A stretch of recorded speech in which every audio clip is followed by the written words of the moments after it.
secara saksama dan dalam tempo sesingkat-singkatnya dua uraian dari pemuda Muhammadiyah. Tadi siapa tuh? Al-Hakim dan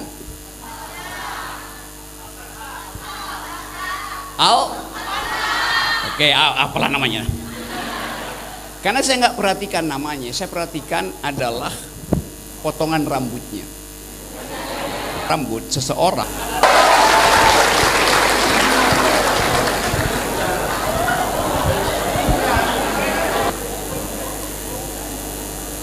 Padahal yang tumbuh di atas kepala mereka bertiga sama, itu rambut dengan potongan yang sama. Dugaan saya, dia disembunyikan di belakang panggung karena isi kepalanya berbeda dengan yang dua tadi.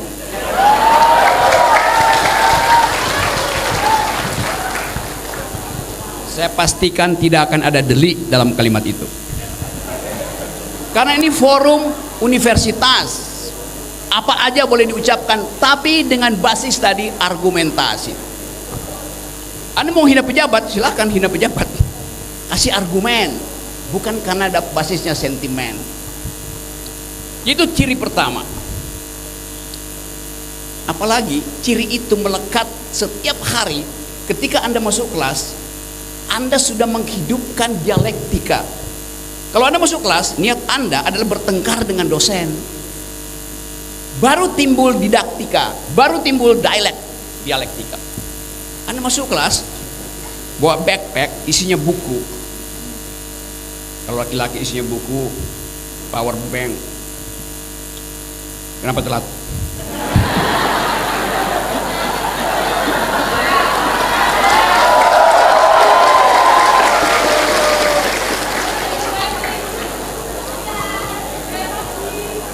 Yes. Jadi setiap kali Anda masuk, tentu imawati, saya tahu, selain buku, isi tas kalian adalah skincare, right? Yang di belakang itu dia tidak membutuhkan skincare, yang dia butuhkan adalah brain care, alat untuk membenahi akal, karena belum cukup akalnya untuk masuk di dalam wilayah orang dewasa, menduduki jabatan yang sangat strategis. Kecil, apakah bapaknya dulu melanggar konstitusi ketika memaksa anaknya untuk jadi calon wakil presiden? Perlindungan anak.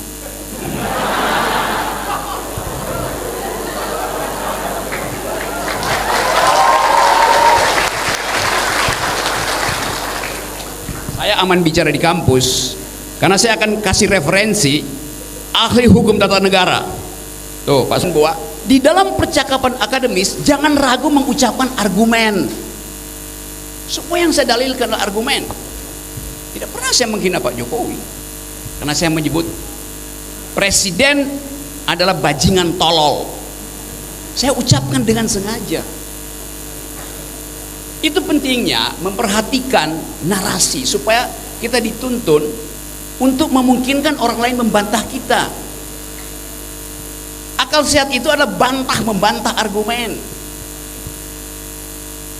Pikiran hanya disebut pikiran bila ada pikiran yang melawanmu, itu maksudnya. Kalau Anda berpikir dan gak ada yang lawan, ini ngapain lihat saya dari belakang?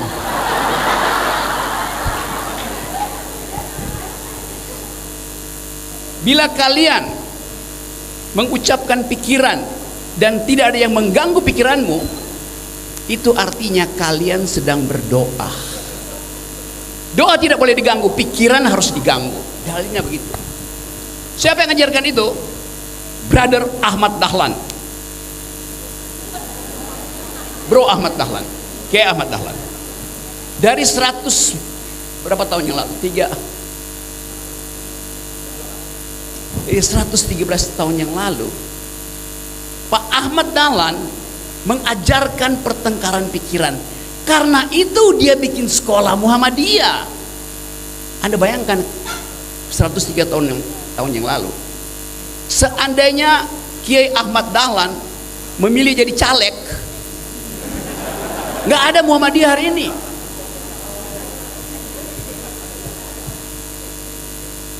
Udah pasti dia adalah kiang kita. Apa tadi? Kiang. Ya.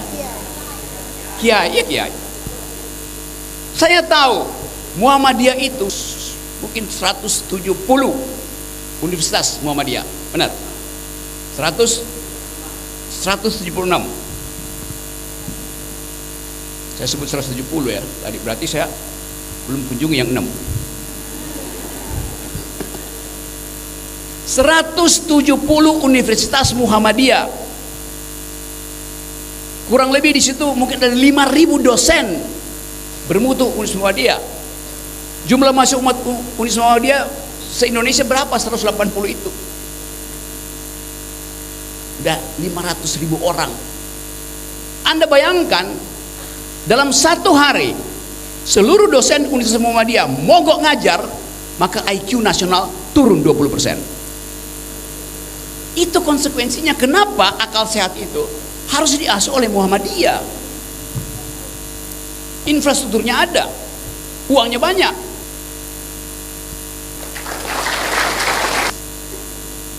Itu to each according to his feminisme. Karena dari setiap orang tadi. Bahkan ketika Covid, saya tahu pemerintah Indonesia negara berhutang 5 triliun pada Muhammadiyah. Sekedar berhutang kota bu.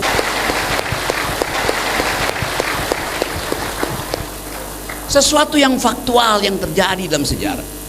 Karena itu kita bicara tentang kebangsaan bukan dalam upaya untuk memaksa orang bersatu. Salah itu. Negeri ini didirikan dari suku-suku bangsa. Nggak ada namanya bangsa Indonesia. Yang ada suku-suku bangsa yang kemudian menyadari bahwa kita harus mengumpulkan energi untuk menghentikan imperialisme dan kolonialisme. Maka terjadilah kebangsaan. Jadi dari awal negeri ini disusun secara majemuk. Awal negerinya kesultanan, Sultan Ternate, Sultan Lampung, Sultan macam-macam. Lalu membentuk bangsa. Jadi negeri ini membentuk bangsa. Kita bentuk bangsa itu. Dasar dari pembentukan itu apa? Kemajemukan. Yang salah dalam cara pemerintah melihat demokrasi adalah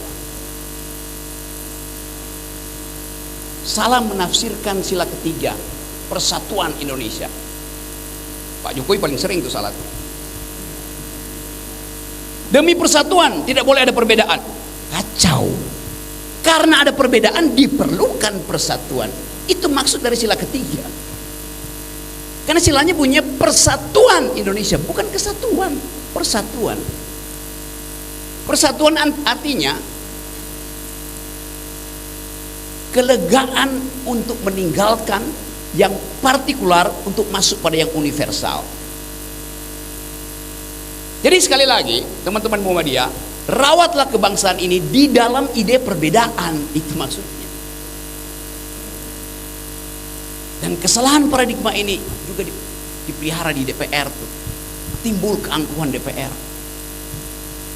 Kami mewakili rakyat, karena itu kami berdaulat. Itu tolol. Tidak pernah kedaulatan rakyat diberikan pada seseorang untuk diwakili. Yang Anda berikan pada anggota DPR bukan kedaulatanmu, tetapi kepentingan politikmu 5 tahunan itu. Kalau saya beri kedaulatan saya, maka saya tidak berdaulat lagi. Kedaulatan itu otentik, absolut, tidak boleh diwakili. Pahami itu. Jadi kalau ada anggota DPR bilang kami mewakili kedaulatan rakyat, anggota DPR yang nggak pernah jadi anggota IMM.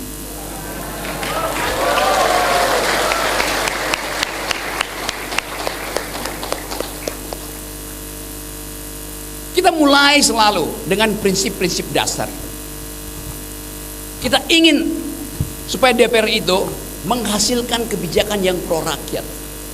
Tapi harus dimulai dengan benahi cara dia berpikir tentang kedudukan dia. Siapa itu anggota DPR? Anggota DPR itu adalah anjing penjaga saya, anjing saya. Untuk menjaga siapa? Menjaga supaya saya tidak diterkam oleh kekuasaan. Karena itu dalam bahasa Inggris, anggota dewan namanya watchdog.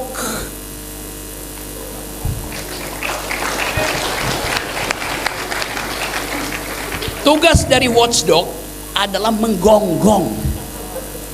Itu memang. Menggonggong pada siapa?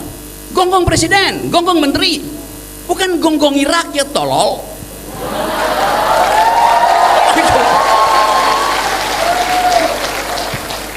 This is a very simple logics. Jadi kenapa semua ini terjadi? Karena partai politik tidak punya kurikulum untuk pendidikan kebangsaan, pendidikan demokrasi. Butak huruf. Nah, itu pentingnya Muhammadiyah mensponsori, paksa supaya anggota DPR itu ikut sekolah kebangsaan, supaya mereka tidak jadi bangsat.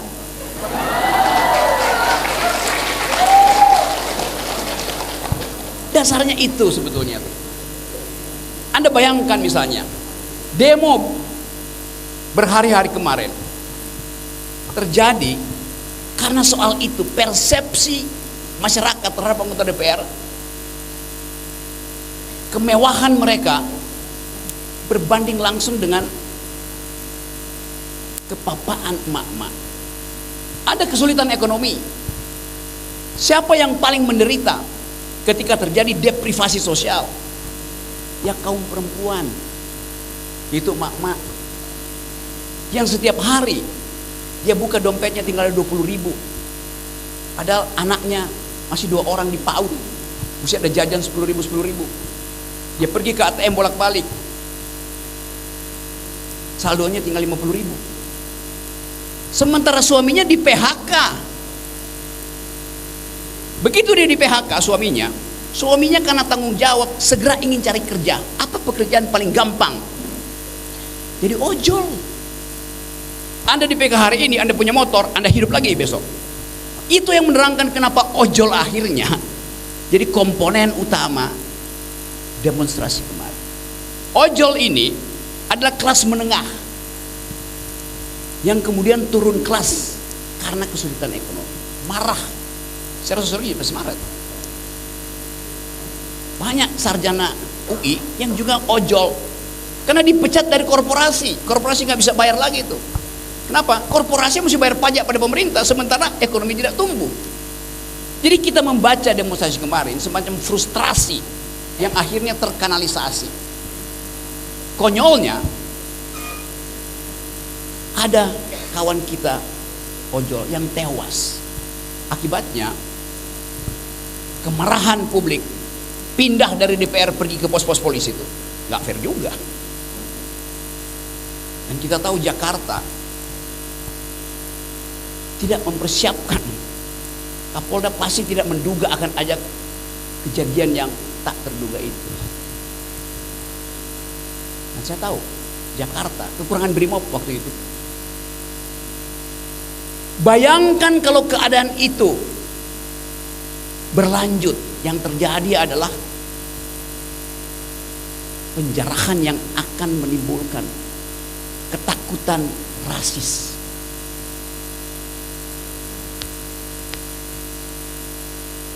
Akal sehat kita pernah berpikir sampai ke situ. Kalau itu terjadi, Indonesia, Jakarta akan mendahului Kathmandu, Nepal. Brutalisme. Jadi apa bahaya dari demonstrasi yang tidak ada pemimpin? Dengan mudah dia digiring oleh seorang yang bermental fasis. Anda nggak tahu Anda dipimpin oleh siapa. Anda dituntun oleh ide yang dieskalasikan melalui sistem media sosial. Tapi Anda nggak tahu Anda siapa pemimpinnya. Zaman 98 saya memimpin demokrasi. Saya bawa mahasiswa saya keluar dari UI, pergi ke Semanggi, berhadapan dengan aparat. Kita bikin pos dulu di tempat parkir lantai dasar Majaya dekat Semanggi itu. Diuber oleh brimob. Peluru karet memang, tapi kalau kena benjol juga. Jadi pengalaman demonstrasi ada pengalaman otentik dari setiap mahasiswa. Akhirnya setiap mahasiswa baru nunggu kapan ada demo, supaya viral. Kita membedakan itu. Demo adalah hak demokrasi, tapi viral itu berbahaya karena tidak ada ide. Semua demonstrasi yang tanpa ide berakhir dengan kerusuhan.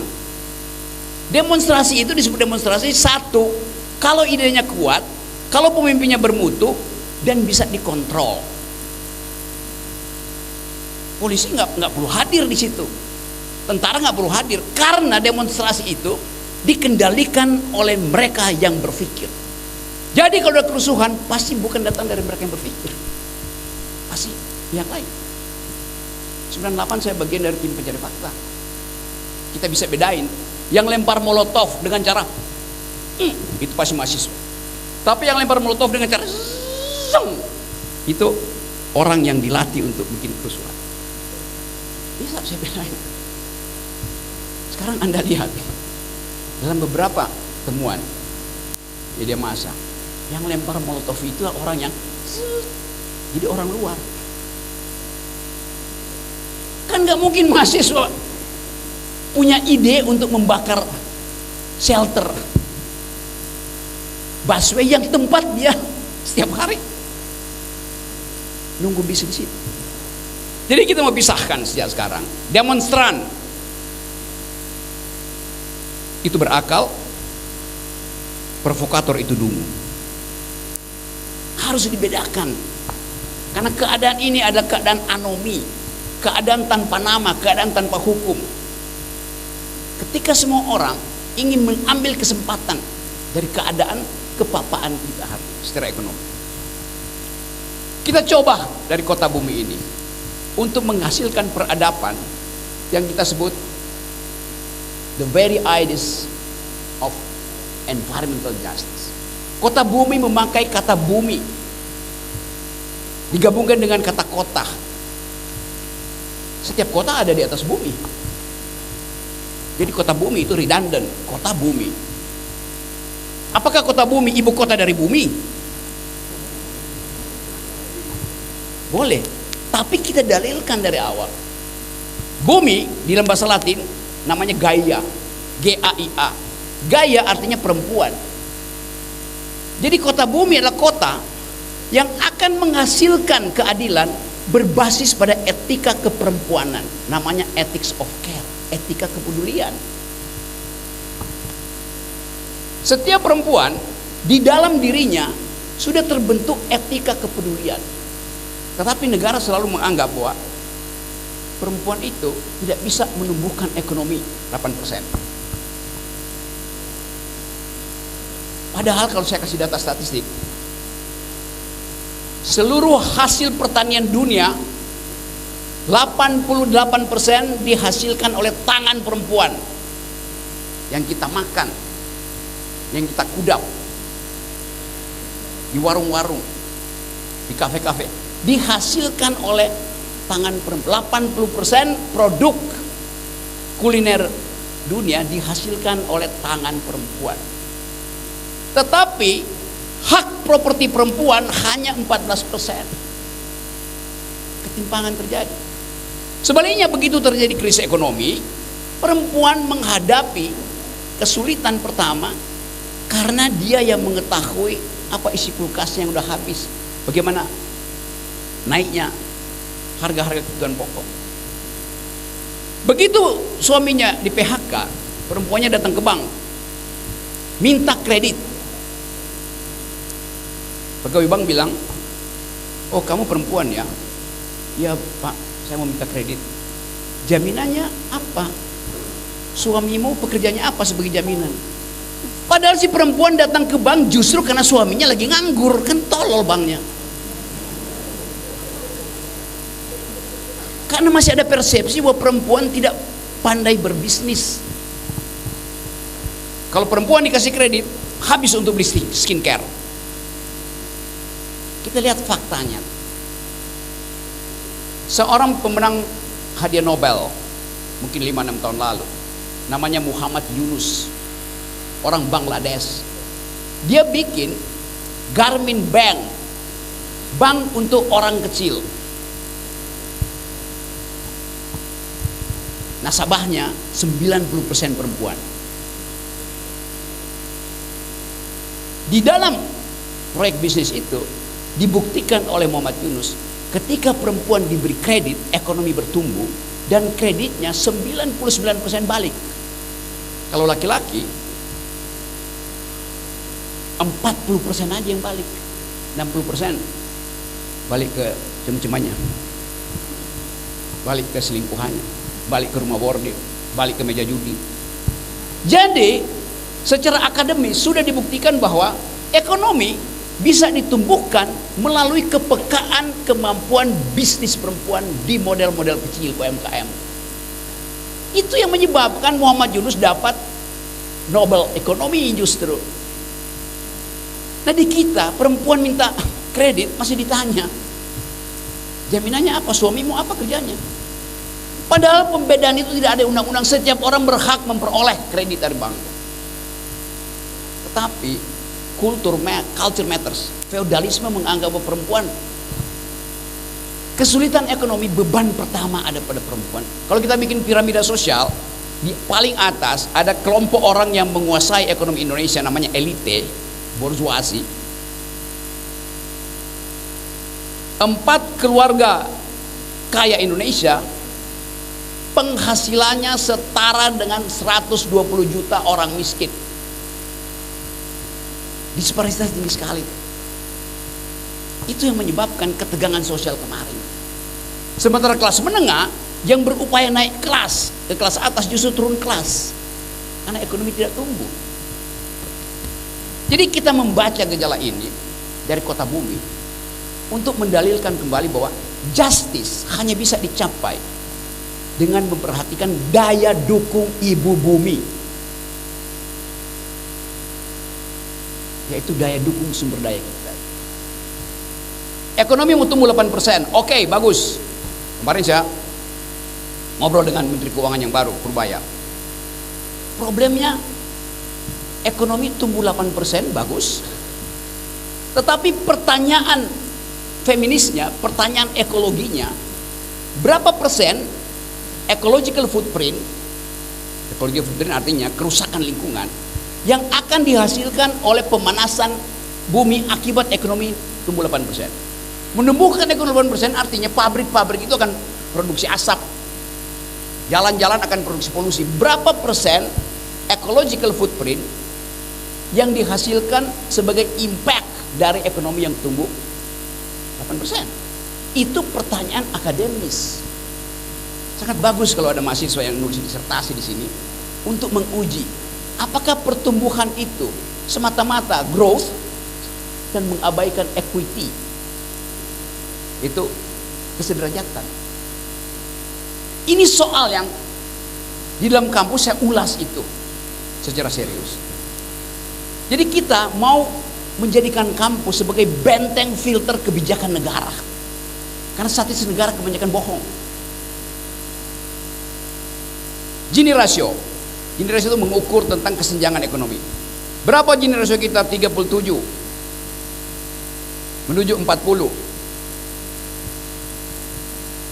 Tetapi kita coba lihat, kalau Gini rasionya itu 1 artinya ketimpangan besar, kalau 0 artinya tidak ada ketimpangan. Tetapi sebagai, di sini ada jurusan ekonomi belum?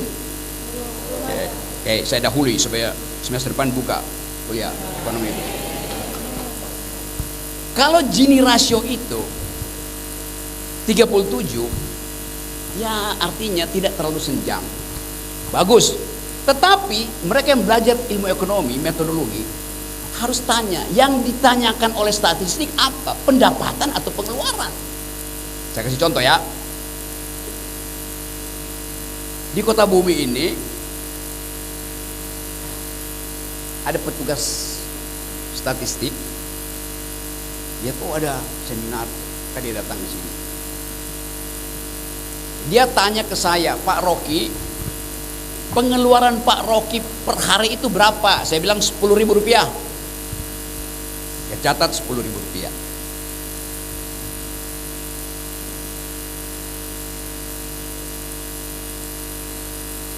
Dia lewat di depan, ada pengusaha yang lagi berupaya investasi tambang emas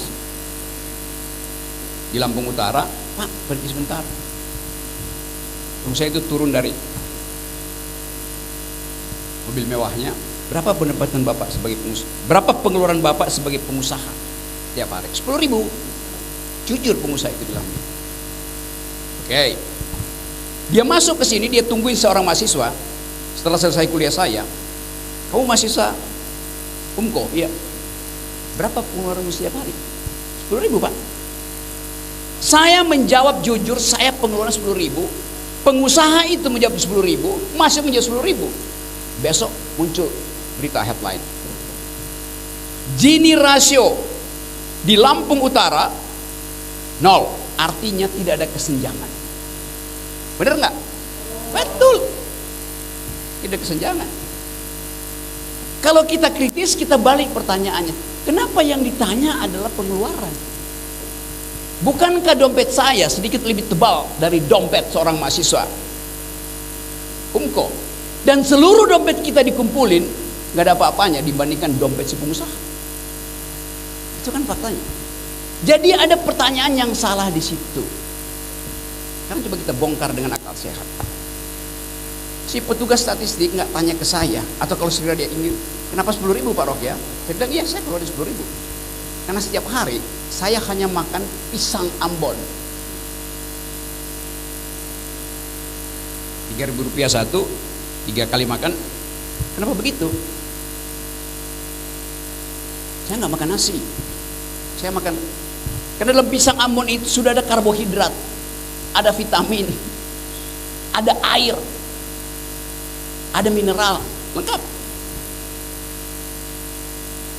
Karena hobi saya adalah naik gunung, panjat tebing, bukan panjat kekuasaan.